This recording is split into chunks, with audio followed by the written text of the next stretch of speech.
Баршаңызға қайырлы күн достар, сіздермен әдеттегідей Кәмшат.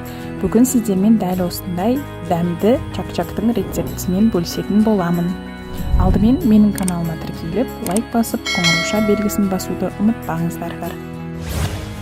Каналыма тіркеліп, лайк басқан болсаңыздар, ендіше кеттік. Алдымен 2 жұмыртқамызға сүтімізді қосып, венчикпен жақсылап араластырып аламыз. Қажетті ингредиенттер тізімін описание бөліміне қалдырамын. 2,5 стакан ұнымызды бөлек ыдысқа салып аламыз да, разрыхлителімізді қосып, жаңағы смеспен бірге араластырып, жұмсақ қамыр илейтін боламыз.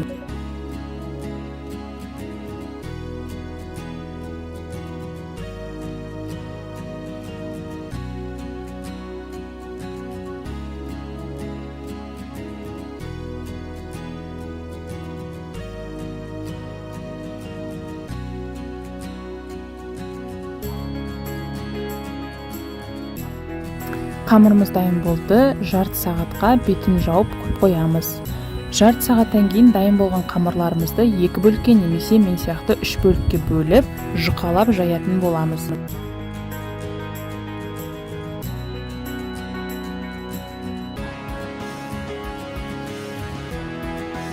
Жұқалап жайылған қамырларымызды видеодағыдай ұзынша етіп кесіп аламыз.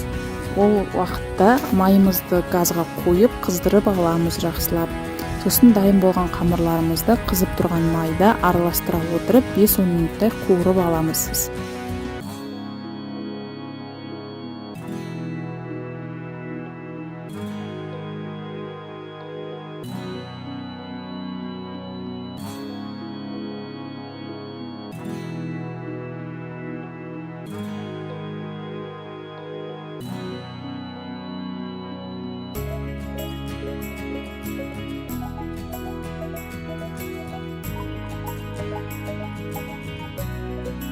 Барлық қамырларымызды солай жасап аламыз және бөлме температурасында суытуға қоямыз. Ол уақытта біз сироп дайындауға кірісеміз. Алдымен осылай қантымыздың үстіне аздап су құйып, газда жай отта жақсылап ерітіп аламыз.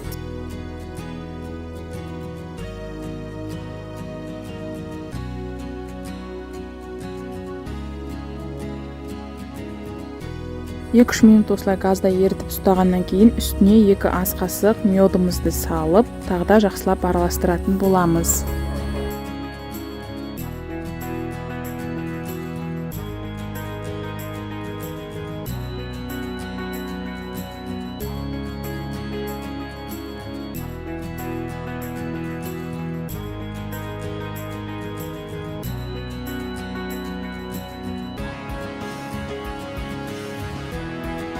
Біздің сиропымыз дайын болды. Енді осыны чак-чагымыздың үстіне құйып шығамыз және қасықпен жылдам араластыру керек.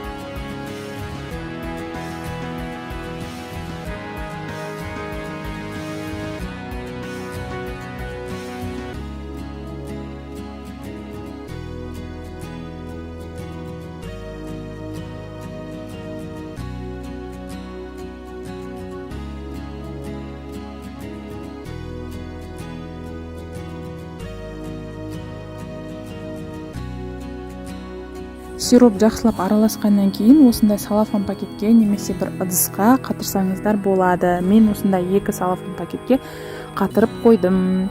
Морозильникке қоямыз жарты сағатқа.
Мінекей достар, біздің чак-чакымыз дайын болды. Осылай салафан пакетімен бірге турап, ыдысымызға салып, столға қоямыз. Астарыңыз дәмді болсын. Міндетті түрде каналыма тіркеліп, лайк басып, комментарий жазып, осы рецептпен чак-чак жасап көрулеріңізді сұраймын. Дәмі өте керемет, сіздерге ұнайды деген сенімдемін.